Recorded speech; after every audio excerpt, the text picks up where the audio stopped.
Assalamu alaikum to all of you. Welcome once again students. I am Dr. Bushra Abrar, BMSMD इल्मुल अदविया। तो चलिए अदविया मुफरदा की class हम लोग start करते हैं। प्लांट ओरिजिन ड्रग्स अदविया नबातिया पढ़ रहे हैं हम लोग। इसी में आज हम कंटिन्यू करेंगे हे की दवाओं से। हे की दवा में आज हम पहली दवा पढ़ रहे हैं हब्बुस्सलातिन के बारे में आज हम पढ़ेंगे। हब्बुस्सलातिन क्या है?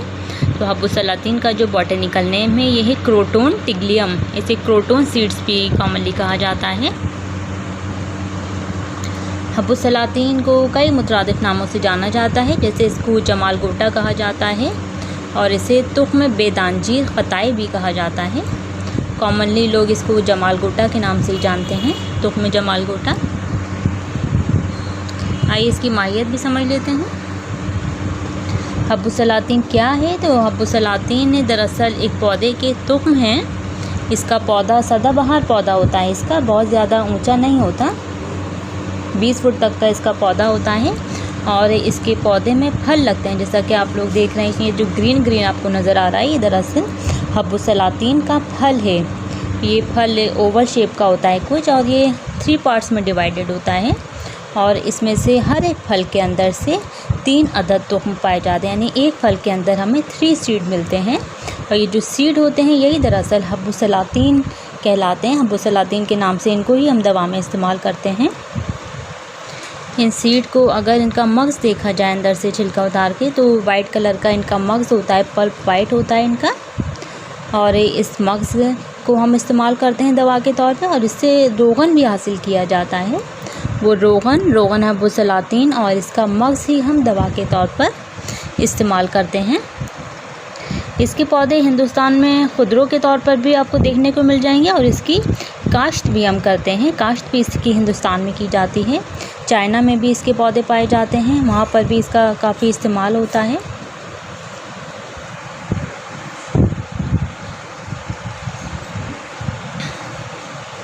मिजाज इसका है गरम खुश्क है ये, और चौथे दर्जे की दवा है, तो इसलिए आप समझ सकते हैं चौथे दर्जे में है ये और ये गरम खुश्क है।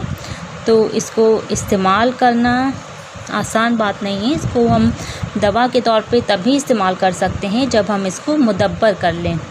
बिना मुदब्बर करे अगर हम इस्तेमाल कराएंगे तो ये दवा की बजाय एक तरह का जहर साबित होगा मरीज़ के लिए, और बहुत इसके सीवियर साइड इफ़ेक्ट आ सकते हैं। इसलिए इसको पहली शर्त ये है कि इसको मुदब्बर किया जाता है, इस्तेमाल के लायक बनाया जाता है दवा के तौर पर, तभी ये दवा बन सकती है। अगर हम बिना मुदब्बर किए इसकी सीड खिला देंगे तो ये फैटल भी हो सकता है एक तरह से। इसके एक्शंस समझ लेते हैं। तो इसके एक्शंस का इसका मेन एक्शन है कि ये शदीद मुस्हिल होता है, यानी कि ये बहुत स्ट्रॉन्ग परगेटिव होता है, बहुत सीवियर इसके लूज़ मोशंस होने लगते हैं इसको मरीज़ को खिला दिया जाए तो। और मुकर्रिश शदीद होता है, यानी लूज़ मोशन के साथ इरिटेशन भी पैदा करता है, बहुत शदीद एकदम इरिटेशन होता है। उसको लोकली लगाया जाए तो लोकली भी बहुत ज़बरदस्त इरिटेशन पैदा करता है। और ये मुहम्मिद है, यानी रूबिफिशिएंट है। इसको अगर हम लोकली लगाएंगे, इसके रोगन को, इसकी सीड का लेप लगाएंगे तो वो जगह को वो जहाँ हम लगाएंगे वो रेड कर देता है, एकदम सुर्खी पैदा कर देता है।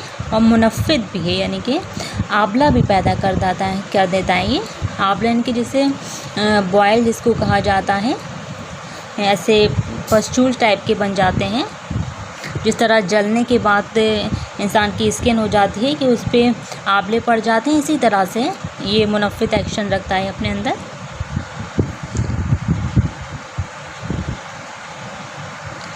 इसको हम कहाँ इस्तेमाल करते हैं? इसको हम जुज़ाम में, लेप्रोसी के मरीज़ों में इस्तेमाल करते हैं, क्योंकि उनकी स्किन सेंसिटिविटी बिल्कुल ख़त्म हो चुकी होती है। तो ऐसी चीज़ों में, ऐसी बीमारियों में हमें ऐसी दवाओं की ज़रूरत होती है जो लोकली लगाने पर वहाँ मुहम्मिल असर पैदा करें, इरिटेशन पैदा करें, इरिटेंट हों। तो इसलिए हम इसको जुज़ाम में इस्तेमाल कराते हैं। और इस्तिस्क़ा में इसका इस्तेमाल कराया जाता है इंटरनली। इस्तिस्क़ा में क्या होता है, बहुत ज़्यादा एबनॉर्मल फ्लूइड अकुमुलेट हो जाता है बॉडी के अंदर, तो उसे एबनॉर्मल फ्लूइड को बाहर निकालने के लिए, क्योंकि बहुत शदीद क़वी मुसिल होता है, तो ये बहुत ज़्यादा जो अनवांटेड फ्लूइड जमा हो जाता है बॉडी में उसको भी बाहर निकालता है लूज़ मोशन के साथ। तो इसलिए हम इसको इस्तिस्का में यानी एसाइटिस में इस्तेमाल करते हैं। और ये वजह और मुफासिल में यानी अर्थराइटिस में इसका रोगन ये लोकली इस्तेमाल किया जाता था। अर्थराइटिस और इससे सिमिलर कंडीशन जैसे नेक्रोसिस वगैरह हो सकता है, उसमें इसका रोगन इस्तेमाल करते थे। लेकिन क्योंकि ये मुनफ़्फ़ित एक्शन है, ये आंवला डाल देता है, इसलिए इसका इस्तेमाल अब बंद हो गया एक तरह से। दूसरा ये है कि इसको हम बर्ड्स में यानी ल्यूकोडर्मा में जो सफ़ेद दाग की शिकायत होती है मरीज़ों को, उसमें हम इसका इस्तेमाल कराते हैं। दाद हो गया है, कहीं साफ़ा है, साफ़ा कहा जाता है, जैसे बाल झड़ने लगते हैं, दोनों बालों की ही झड़ने की किस्से में एक तरह से साफ़ा और गंज, या आप लोग अमराज़ जिल्द में डिटेल में पढ़ेंगे, जिसमें बाल झड़ जाते हैं। तो क्या होता है वहाँ पर, अगर हम इन सब चीज़ों को लगाएंगे जो इरिटेंट हैं तो वो स्टिमुलेट कर देती हैं, तो जो हेयर फॉलिकल होते हैं वहाँ से बाल उगना शुरू हो जाता है। और बर्ड्स दाद में क्या होता है, बर्ड्स में जो हमारे मेलानोसाइट होते हैं, जो मेलानिन सिक्रेटिंग हमारे सेल्स होते हैं, वो डॉर्मेंट स्टेट में चले जाते हैं, वो मेलानिन का प्रोडक्शन नहीं करते। तो उनको एक तरह से स्टिमुलेट करने के लिए वहाँ पर इरिटेंट दवाएं लगाई जाती हैं मेलानोसाइट, ताकि स्टिमुलेट हो सकें और मेलानिन का प्रोडक्शन कर सके, ताकि मेलानिन जो ब्लैक पिगमेंट होता है तो हमारी जो स्किन वाइट हो जाती है बर्ड्स में, उसको वो नॉर्मलाइज कर सके। इसलिए हम यहाँ पर रोगन इस्तेमाल करते हैं। रोगन है हब्बुसलातीन, और इस जैसी दूसरी दवाएं इस्तेमाल की जाती हैं इस डिसीज़ में।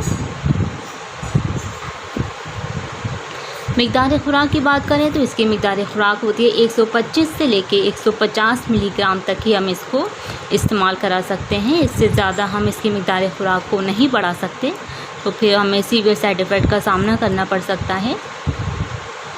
कीमियावी अज्जा इसमें होते हैं, क्रोटोनिक एसिड होता है जो इसका क़ुवी मुसिल है, वो इसी कंपोनेंट की वजह से इसका एक्शन होता है ये। और इसमें टिग्लिनिक एसिड होता है, फिक्स्ड ऑयल भी इसमें पाया जाता है जिसको प्रोटोन ऑयल कहते हैं।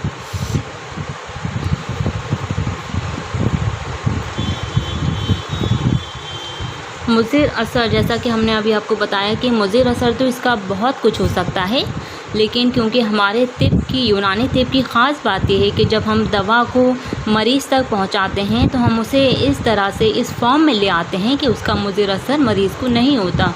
तो जनरली एक कॉन्सेप्ट है यार, देसी दवाएं तो फ़ायदा करती हैं, इनका कोई साइड इफ़ेक्ट नहीं होता, बल्कि ये एकदम मिथ है।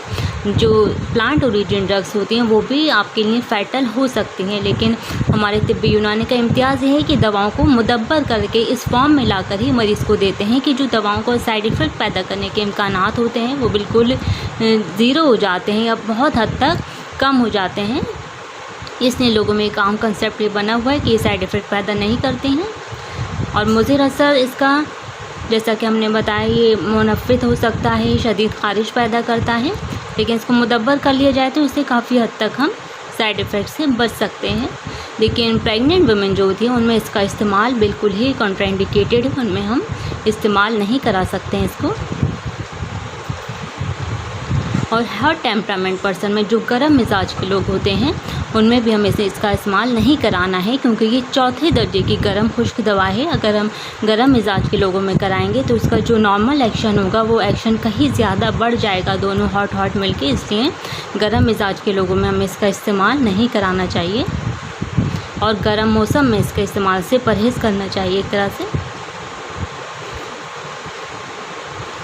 इसका मुसले होता है दूध, तो हम क्या करते हैं, इसको जो मुदब्बर करने का प्रोसेस है, जो इंशाल्लाह आप लोग 3rd ईयर में सेदला में पढ़ने वाले हैं, तो इसमें मुदब्बर करने के लिए इसका दूध का ही इस्तेमाल किया जाता है। दूध में इसको पकाया जाता है, पकाकर इसका छिलका उतारा जाता है और इसके बीच की जो दो दालें जिनको कहा जाता है उनको अलग करके बीच में एक छोटा सा पित्ता होता है, जो इसकी मेन टॉक्सिसिटी होती है वो उसी छोटे से पित्ते की वजह से होती है, तो उसको हम निकाल कर अलग कर देते हैं। इस तरह से ये दूध में मुदब्बर हो जाता है, फिर हम इसको दवा के तौर पर इस्तेमाल करते हैं।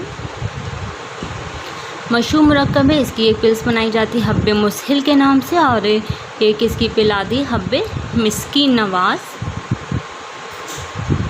Okay students, thank you. मिलते हैं नेक्स्ट वीडियो में नेक्स्ट दवा